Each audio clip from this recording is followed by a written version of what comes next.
up. All right. Welcome to Art 101. I am your pod boss, Nicole Jordan, alongside your professional artist and master educator, Mr. Berger. Some say America's favorite art teacher. I don't know if that's true or not. Let's see here. All right. I think we're both kind of in the shot. Let's see if,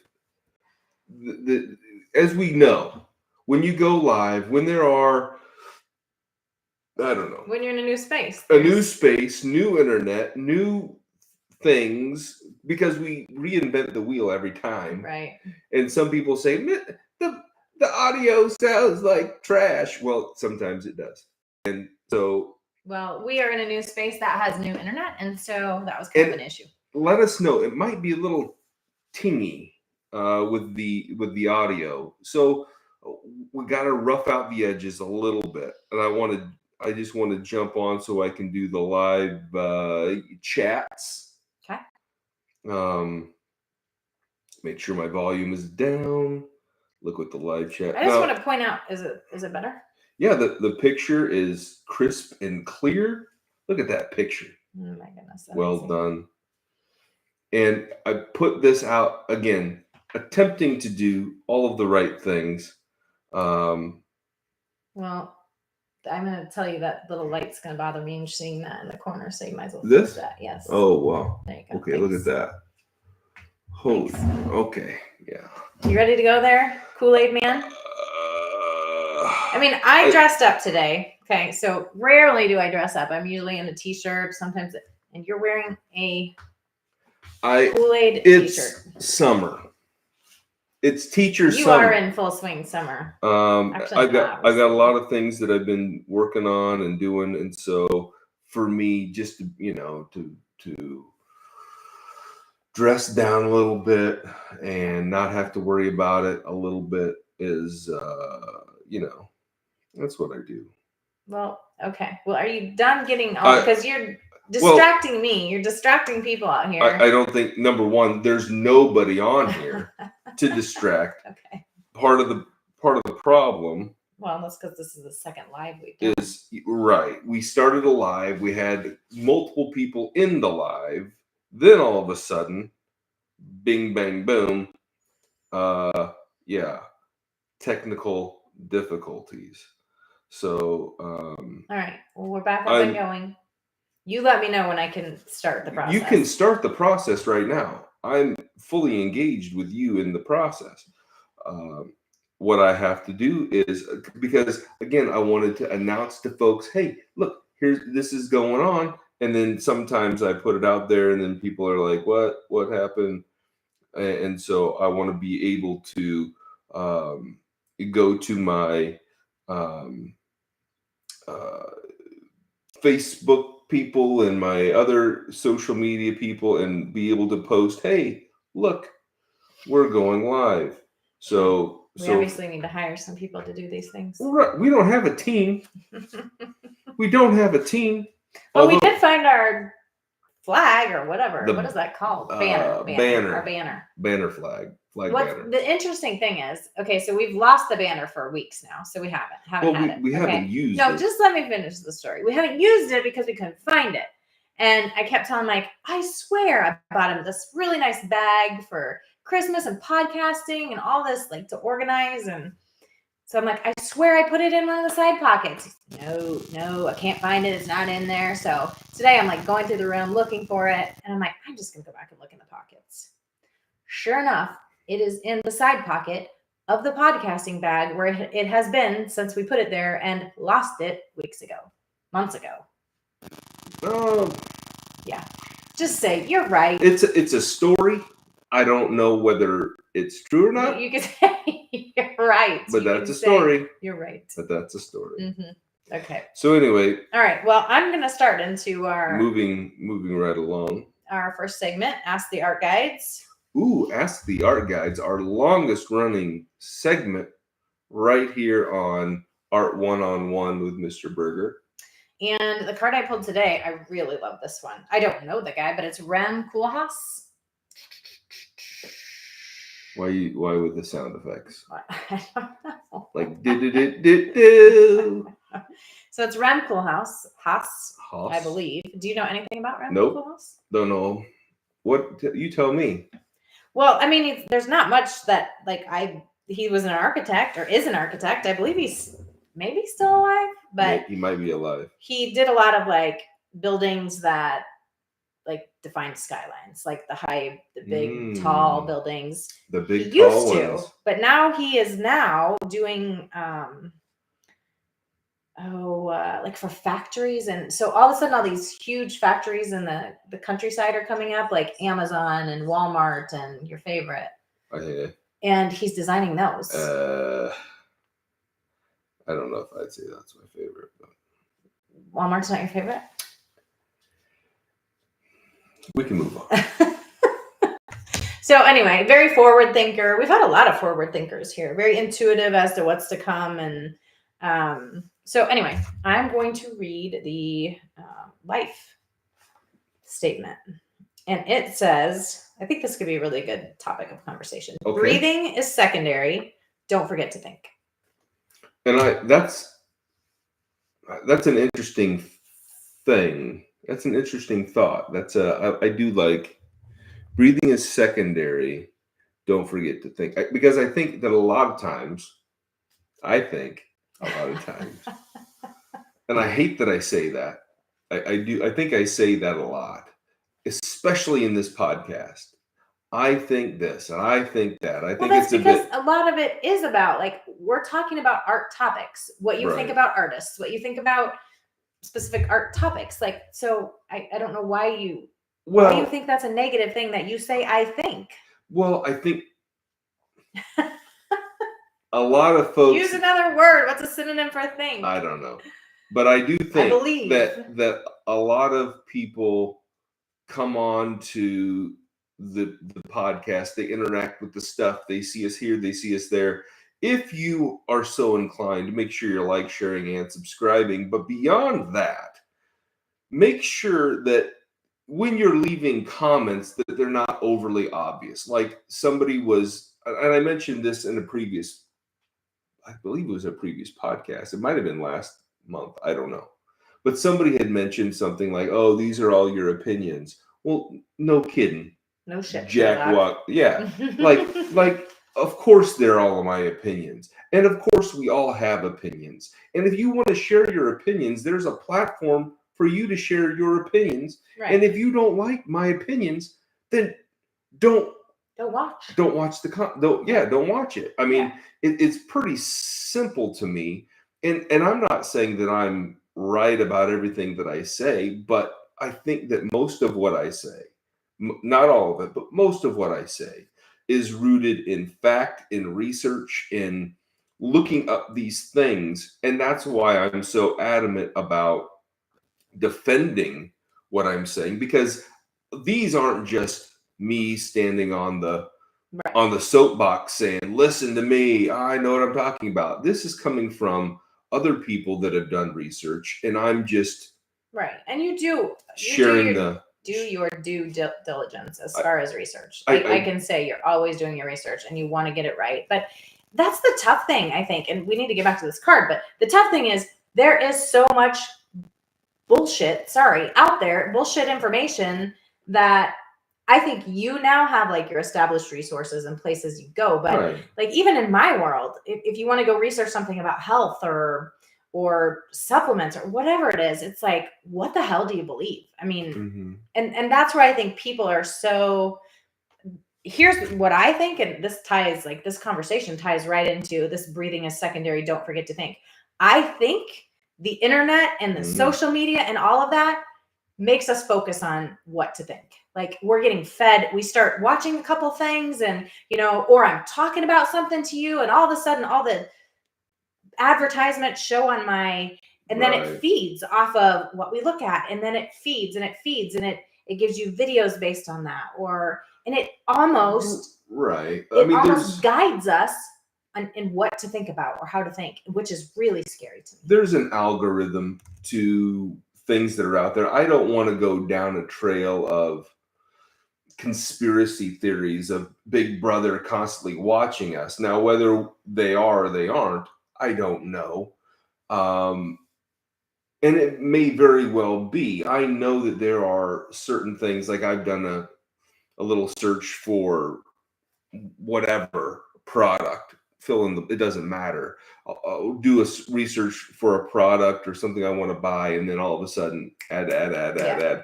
For example, that crappy ass hat that I bought on Yes. Facebook, I bought this stupid crap piece of junk felt hat off of Facebook, and I thought it was going to You be. need to show. You need to, if you have time, where you're doing a live, Yeah, so you maybe- can't now. But maybe in you a need to do couple. a side by side in one of your videos and show like what it looked like on the internet, like what it was supposed to be, and what it came like. It is the absolute funniest Yeah, thing. well, it's funny if it wasn't my money. Well, it makes you do your research now on what you're buying instead Well, of just being a. And I saw that thing, and I'm like, this would be cool, and blah blah blah. Long story short, no. So that It's- comes up on your internet. So anyway, I found this one hat on Facebook, and again, buyer beware. Maybe don't purchase clothes. I mean, I did buy this shirt on Facebook, but anyway, Exactly. sometimes you can find a good deal like this T-shirt, but sometimes you find a piece of junk like that. That when you went stupid into the hat. comments and the reviews later, it told you. It It was did. like, this is There were people that were like, this is shit. junk. Anyway, but the point is, after that, for I would say a good week, it was hat after hat after hat of buy this hat, buy this hat, buy this hat, buy these clothes, buy this stuff. And so I do think there's a little bit of that, like the website, the whatever it is that we're looking at, or whatever, it's saying, hey, this person likes this stuff, so we're going to keep pushing that stuff because this dope is going to buy even more junk. At the same time, do I think that if I'm just having a casual conversation that my phone is going to be listening to me? Some people think that it does. I don't particularly know if I 100% have drank the Kool-Aid on that topic, but what do I know? I color for a living. I don't work for Apple. I don't have the inside scoop on that stuff, but I do think that it's important to think. And I mean, breathing, I'm an avid breather. I believe that breathing is good. I like to participate in that event. Especially at night when you're snoring. Well, it's yeah, anyway, the point is that I don't know too much about this particular artist to know exactly what breathing. But that's not the point. The breathing point is, how do we being interpret the card and how can it guide our conversation? understood, but I don't know what breathing being secondary to thinking is. I don't know exactly what that means, because I don't know this artist well enough. Well, breathing Or at is all. involuntary, right? So it's going to happen whether you choose to do it or not. So I think that's probably what he's That's possibly true. saying. But That's possibly, but again, to the point of it, I do think that it's that a lot of times there are people that don't want, when it comes to making art, they don't want to think. And I'm talking about high school, college, professional artists that are just making things to make things, and they're not really thinking about what they're doing. that could go both ways, though, right? Like sometimes you just want Right. them to like, what comes to your head, what can you put on paper, Right. like without really thinking about it. Right, Just for like sure. let it flow through your. And I think that there's something to that. I think that sometimes you're thinking so hard about being profound that you lose the fact that, okay, you're making art. Right. You know, it doesn't have to be some really deep-seated thing. At the same time, I think that just like believing that what you have to say is, like, for example, you look at an artist like Jasper Johns. Jasper Johns is at his best when he is the most simple. A flag, a map, the alphabet, 1, 2, 3, 4, 5, 6, 7, 8, 9 stacked up.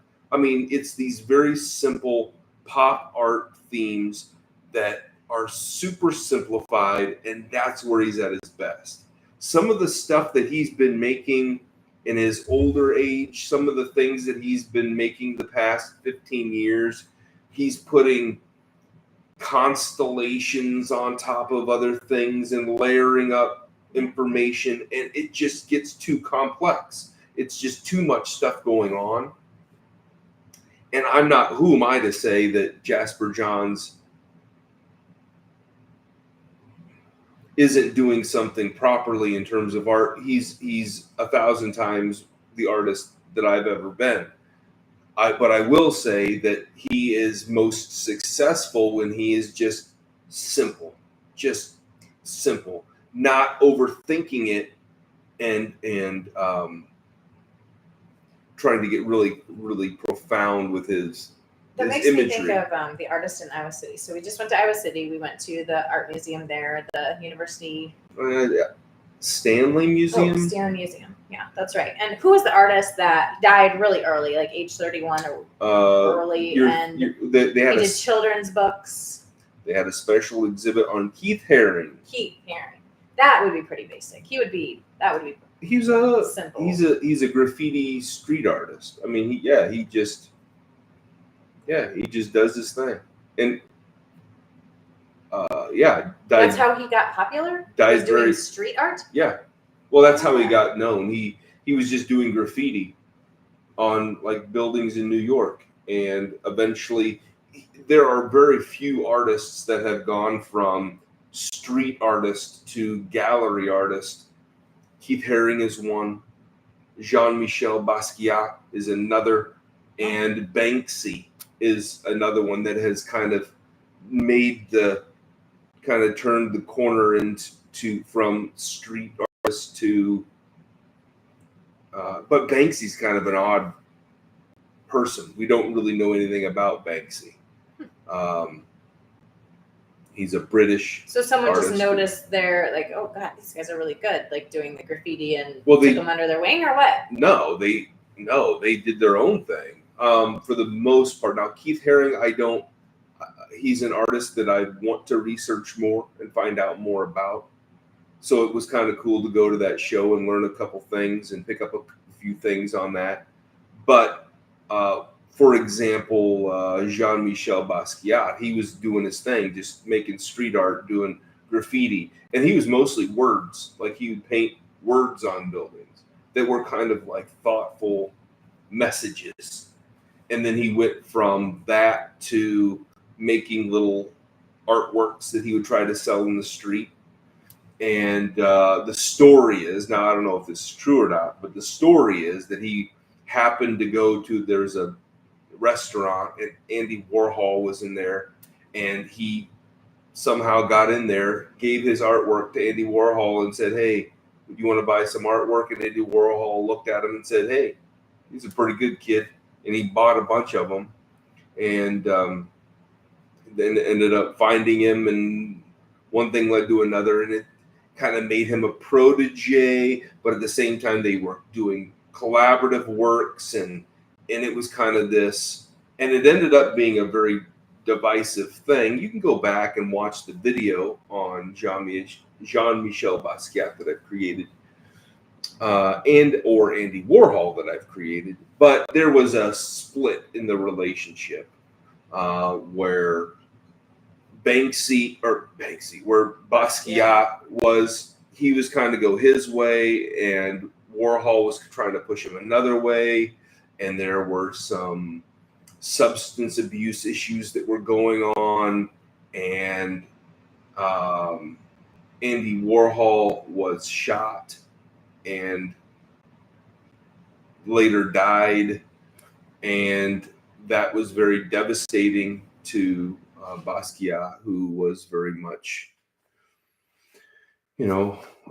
saw Andy Warhol as if nothing else, somebody that he looked up to. Mentor. Well, kind of a mentor, kind of not. I mean, I don't know. Their relationship was very complicated. Anyway. I mean, most artists are very complicated. I know you don't like it when I generalize, I don't, but and I also think that all people are complicated. no, that's very true. I think everybody's complicated. You don't have to be an artist or whatever to be a little different. Artists are different. Don't get me wrong. I know that, but I think everybody's a little different. Everybody's different. I'm not saying that in a negative way. Oh, you I'm are. just saying I'm No, saying that no. in a complicated, like especially in the, I don't know. It just seems like when you look at the artists that we talk about from art history, there's just a lot of drama and relationships and But everybody has drama. Everybody has not everybody. Yes, they do. You look at the normal Name me an artist that is just straight laced. Joseph Albers. I don't know who that is. Exactly. Watch the Art 101 video on Joseph Albers. Name me another one. Just doesn't get into trouble, keeps to himself, or herself. Keeps to them. Just very straight laced. What does that mean? Straight laced? Like, what do you mean by straight laced? You're not out masquerading with other people and drama and substance abuse and Jenny Holzer. She has her opinions, but she's not known for starting problems. Or Jasper Johns is pretty straight. I mean, he's pretty like a normal dude. There are lots of normal. And again, what do you define as normal? Saying, I didn't say normal. I just said not like eccentric and like. But being eccentric doesn't. I mean, there are people that are. I'm not just saying just eccentric. I'm saying there's this underlying umbrella of all these different things that seem to run in a lot of the artists that we. But there are lots of people like. I'm not saying that the normal person that's a banker at Wells Fargo is eccentric, but I'm sure there is one.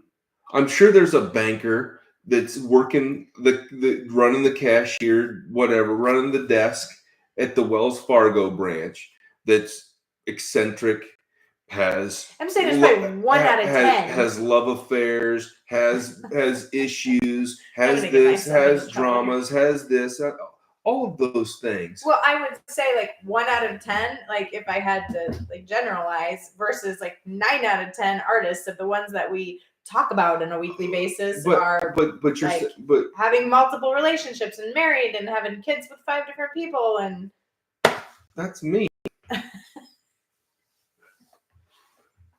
I mean, not really, but again, but according to your, that's funny. But according to your, but according to your definition of standards, I probably would fall into that nut job category. Okay, I said nothing about nut job. I like eccentric. I like Apparently you do. I like kind of living on, I like kind of living on the edge a little, but then I like being at home by myself and being quiet in my own little, like, I'm not opposed to that. I'm just saying that seems to be more of the norm, and not necessarily like contemporary artists. I'm just thinking of like the art history, like when we're looking deeper into. But again, but you look at these. I mean, prove me wrong. I'm happy to be proved wrong. Well. Is that true? In this situation, there are lots of artists that, again, I think that it's more of a human thing than an artist thing. Yeah. And artists are the most human humans that I know, and that's not that one is better than the other. One is, I mean, like Georgia O'Keeffe. Georgia O'Keeffe was a very complex person, like every person. She was very self-conscious about putting her artwork out there. And then finally, her friend pushed her stuff out there. So then she reluctantly put her stuff out there to be seen. She became famous. She married the guy that had the art gallery. He had love affairs on her.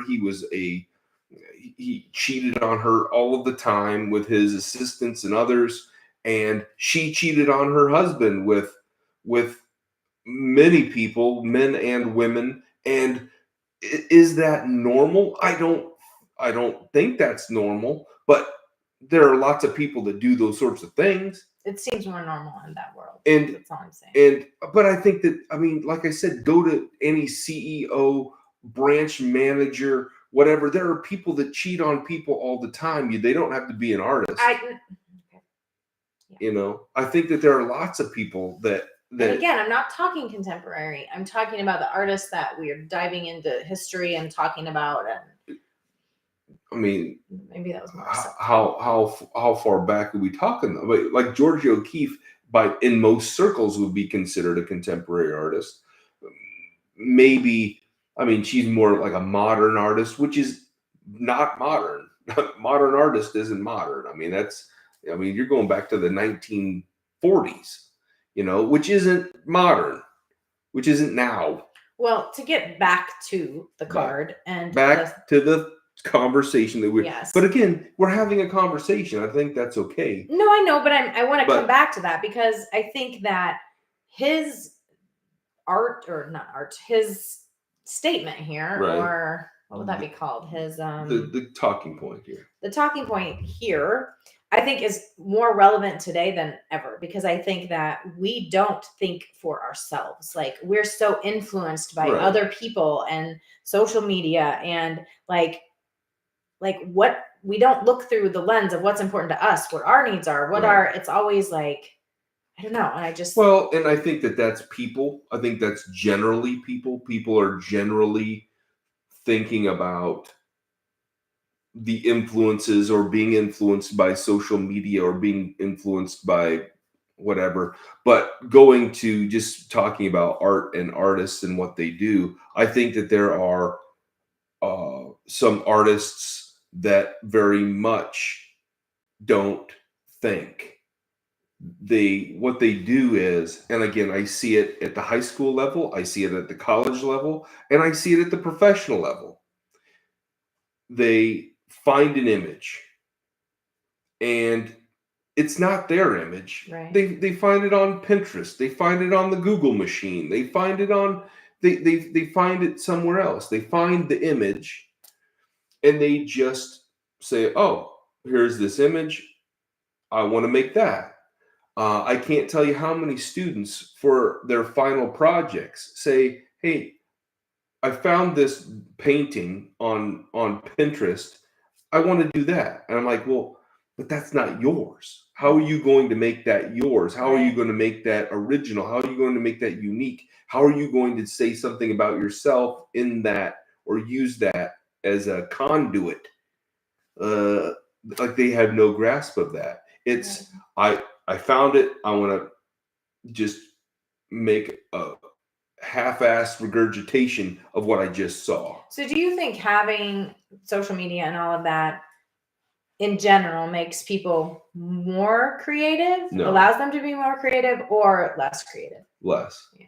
I think that creativity is when, for example, when you see somebody create their own, like they like an anime style.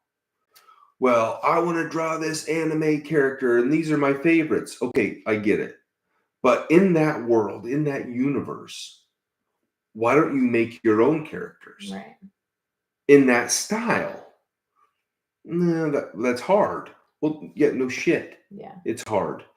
Do you think it was easy to come up with the characters in the first place? No, but they did. Add something to it. Add something to that world. Your spin, your lens, your or your style. Create one of the last projects that I did this past school year was I said, I want you to find a comic book character, some sort of character, the Hulk or Batman or Spider-Man or Family Guy or Bert and Ernie or whatever it is. Mm-hmm. Find some characters, but we're not going to draw those characters like those characters. You're going to approach those characters like Pablo Picasso. I want you to make Pablo Picasso versions of those characters. well, geez, well, how do I make this character look like, I don't know. Look at Pablo Picasso. Look what he does. Look at look how he organizes the portraits and the this and the that and the layout and the colors and the. Right. Then apply what you know of that character to what you know of Picasso. Melt the two together to make something that's a copy of something you're interested in a style of something that I'm trying to get out of you. We're kind of melting. And What age level were you doing that with? high school. And that's a pretty, it was a your basic art class, like a entry level art class. But that's a pretty deep thing. Yeah. And that's not altogether, my daughter, Brooklyn, when she was in probably fourth or fifth, maybe third, fourth, fifth grade, somewhere in that neighborhood, she did a copy. The assignment was find a cartoon character that you like and make a copy of it using Roy Lichtenstein. So they used little dots to make like a pop art looking one. And she did Rough Ruffman. Have you ever heard of Rough Ruffman? No. It used to be this, it was this dog on PBS, and it was like little kids going on scavenger hunts, and then they would do things and they would win points, and then it was like these teams against each other, and then it was a series, and the same kids were on every week, and anyway, it was like they would go out and do these things and adventures and blah blah blah blah blah. Anyway, it was called Go Fetch with Rough Ruffman. And he was the dog, and his producer was the cat, and it was. Yeah. I really enjoyed the little cartoon Rough Ruffman. But anyway, the thing is, like, you can take a pop culture cartoon and just copy it, and that's not even thinking; you're just copying it. But taking that and applying it to pop art, applying it to cubism, applying it to impressionism, applying it to fill in the blank art movement, surrealism, or whatever it is you want to do. It doesn't even matter. Just say, we're going to take this, we're going to apply what you know to this other thing that you're learning about so you can demonstrate understanding of that. Okay, that's kind of cool. In my view, it's kind of a melting of taking that past knowledge and applying it to new learning. Yeah. And to me, as a teacher, that's what they pay me to do. Well, it's just, I think just kids that today are just lacking creativity in general. Well, and again, I think that's the thing. Like, take something and apply it to something completely different. That to me is like a branch of creativity. And if you follow that chain far enough, you're going to get so far removed from the starting point. That's one of those things that I do a lot with kids that have a really good nucleus of an idea. They say, I want to do this copy of this. I'm like, okay, what about this do you really want to draw? What do you really like most about this? I like, well, and some will just say, I like everything. I just want to do that. I'm like, okay, that's not it. But what do you like most? Boil it down, really have the conversation. Okay, I like this bouquet of flowers. Well, why do you like the bouquet of flowers? And write down bouquet of flowers on a piece of paper, put a little circle around it. Why do you like the bouquet of flowers? Well, I like the bouquet of flowers because it reminds me of my grandma. Boom, boom. Grandma. When you think of your grandma, what do you think about? Oh, I think about my grandma and her flower garden. Okay, grandma's flower garden. When you think of grandma's flower garden, what do you think about? I think about her tulips. She loved her tulips. Tulips. Boom. When you think about tulips, what does it make you think about other than grandma's garden? Well, I think about, and then you follow this chain, and eventually you'll get to this whole different idea. Well, let's make the art about that. Let's tie these things together in that way instead of just going with the first little nugget of something in the front of your brain. Let's dig a little bit to get there. And sometimes that really works well. And sometimes, like with Jasper Johns, as I mentioned earlier, Mhm. that digging and digging and digging and digging is unnecessary. It's already a good product. it's to start with. best. They're already. It's best just to do simple and just do it. So it's a double-edged sword. And there are kids that, and I say kids, I mean kids that are 10 years old and kids that are 40 years old. But people that are making their artwork can overwork something to the point of, you got to know when to start, you got to know when to stop, you got to know when to push yourself away, you got to know when you need to come closer, and that's a real fine line.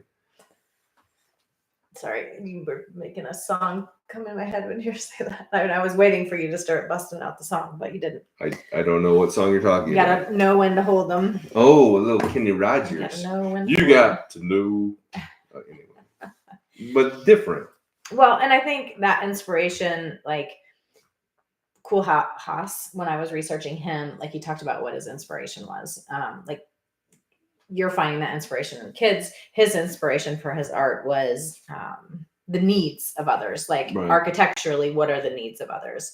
And then that brings me into another very like artist that their inspiration was kids. Just like I feel like she's very, as I did the research on her and Journey into the Archives, I'm transitioning. She reminds me a lot of you, like as far as her inspiration and like her drive for why she did what she did. She loved art, but she loved teaching more so. Like that was what she wanted her legacy to be. Okay. Do you know who I'm talking about? No. Okay. Augusta Savage is the artist that I reached into for Journey into the Archives. How long ago was that video? I don't know. Oh. I mean, I could grab my phone and tell you. It doesn't matter. I mean, I didn't know if I know that I did. Well, probably a couple years old. Probably. So she's what you describe as a Harlem Renaissance artist. She was very much she was into sculpture and ceramics and making things with clay. And from a little girl, she was wanted to teach and pass things on from a very young age. And Augusta Savage is one of the most important Harlem Renaissance artists because she was teaching all of the other Harlem Renaissance artists how to be Harlem Renaissance artists.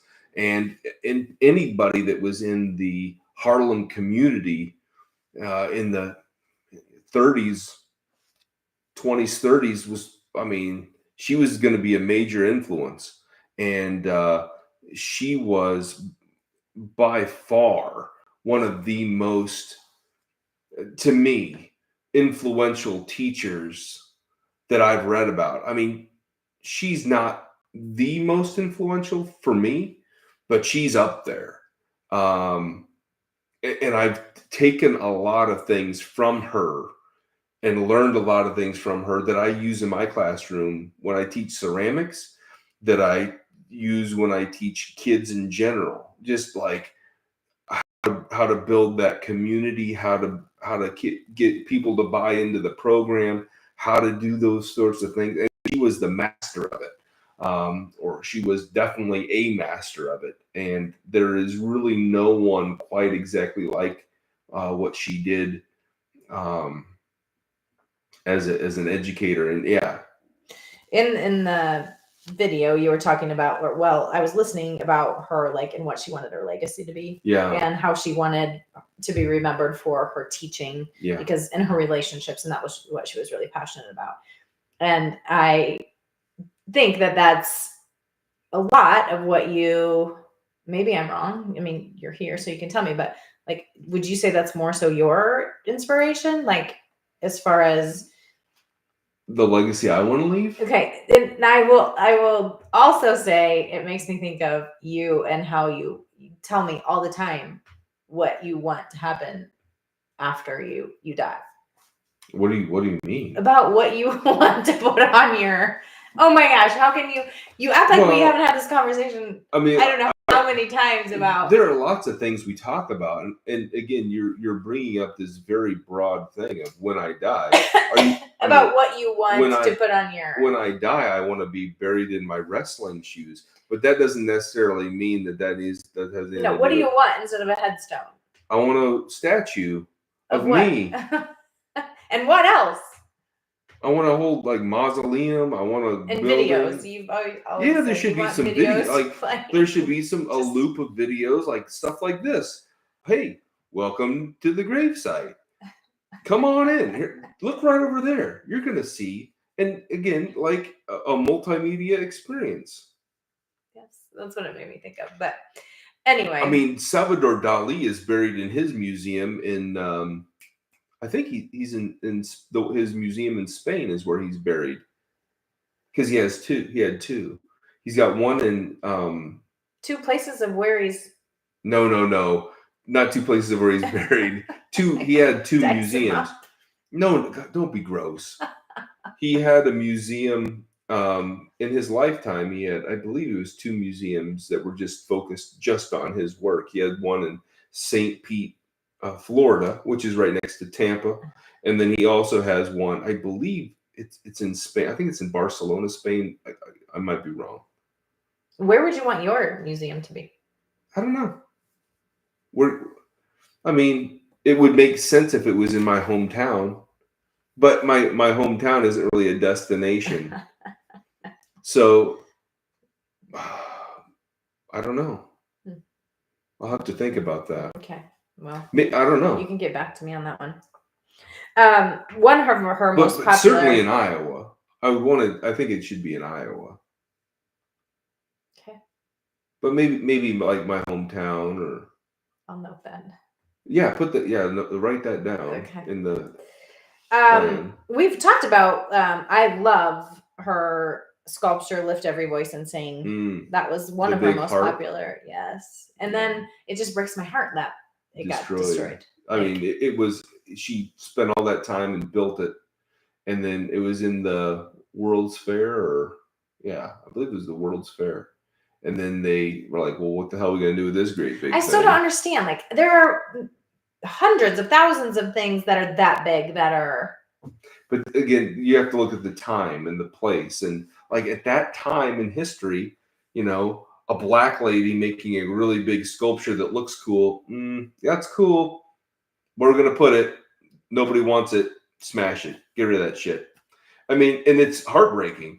The fact that she spent that much time and effort and made something that's truly unbelievable. And as a person that's a hoarder, I would say more of a pack rat.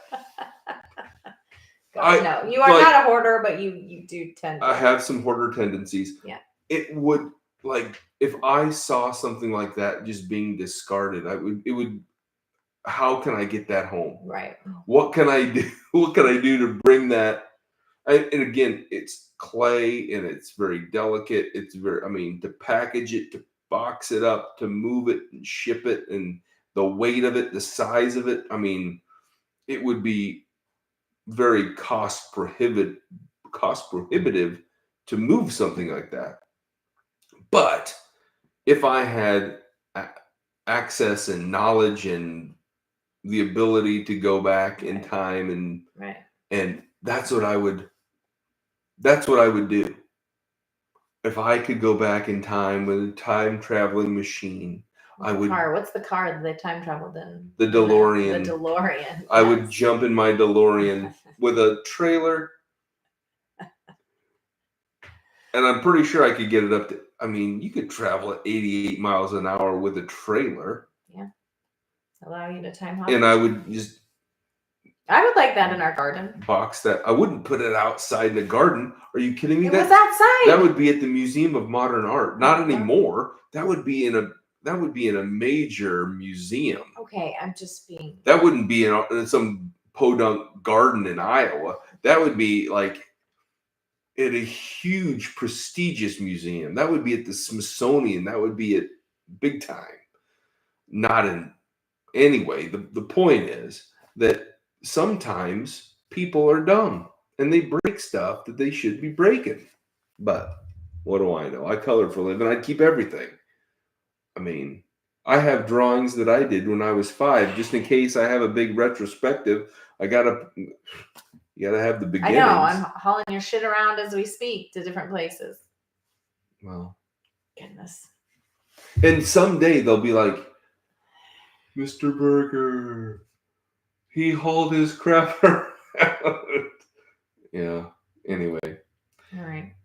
I think that I do think that Augusta Savage is a great example that far too few people think about or know about. I mean, if As you a teacher and an artist. right, I think if you want to be an art teacher, you need to learn about Augusta Savage. If you want to be a sculptor, look at Augusta Savage. Look what she did to make her stuff and got better. And she was constantly like she would go as a little kid, go down and collect the clay out of the riverbank and then drag it home and make little animals out of it.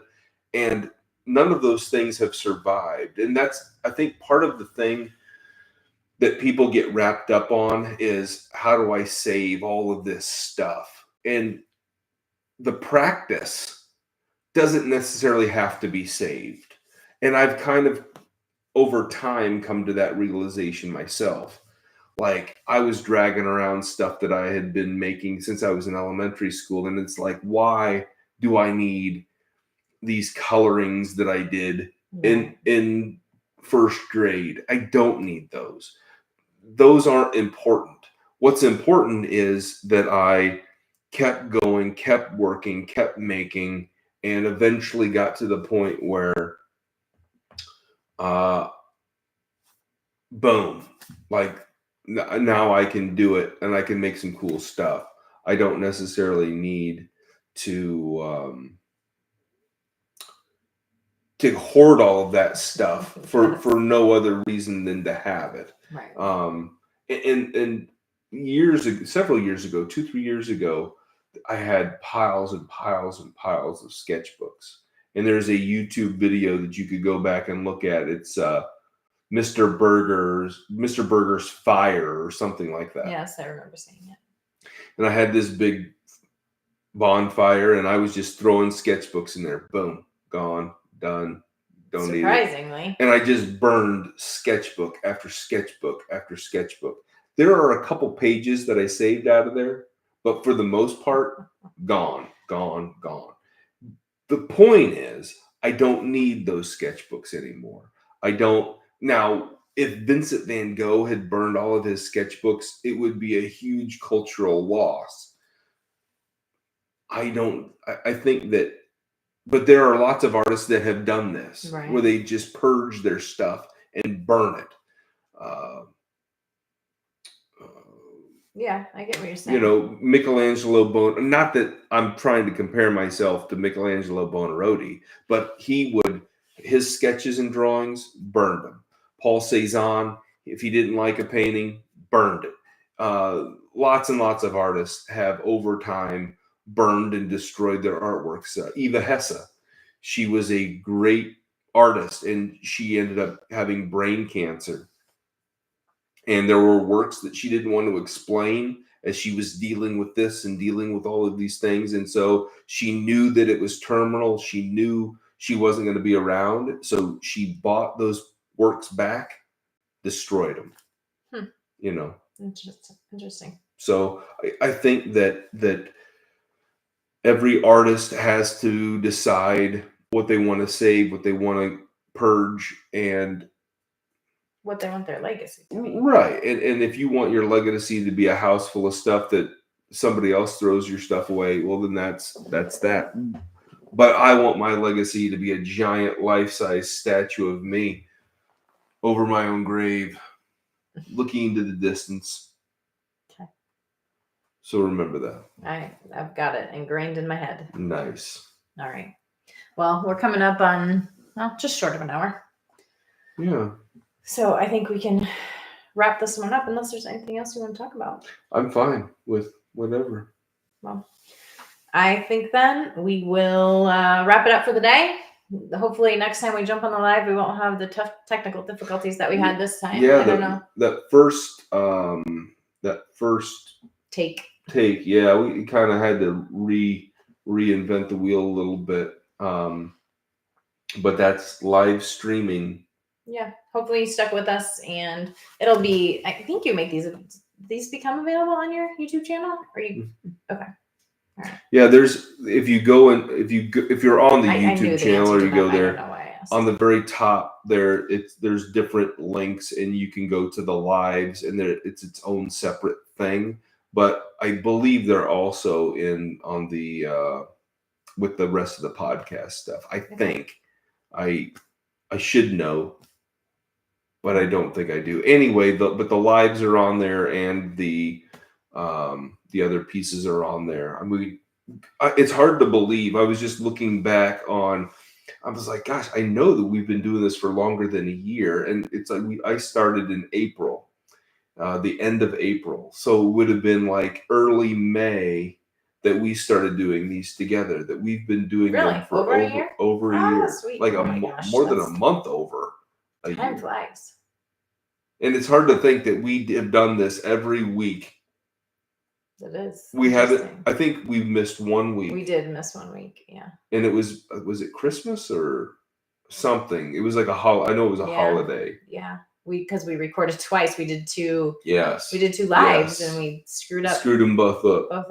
Because the internet and the audio and the anyway. Yeah. Well, we got it. We got it this time. So. Yeah, don't hesitate to go back and watch. I think the video on Augusta Savage was a great one, just in doing your research on her. I think she's very inspirational. Check out the other videos and channels and hit like and subscribe. Support us however you feel called to. You bet. Thanks for watching and sharing and subscribing and doing all the things. And we will see you hopefully next time. What's your new? You got this new closeout. Where's that? Well, that's for Art One-on-One. That's not an Art One-on-One closeout. But I could have to check out his other videos. I could. I experiment with catchphrases. Yeah, I can't remember. I remember you doing it, but I don't remember what was it.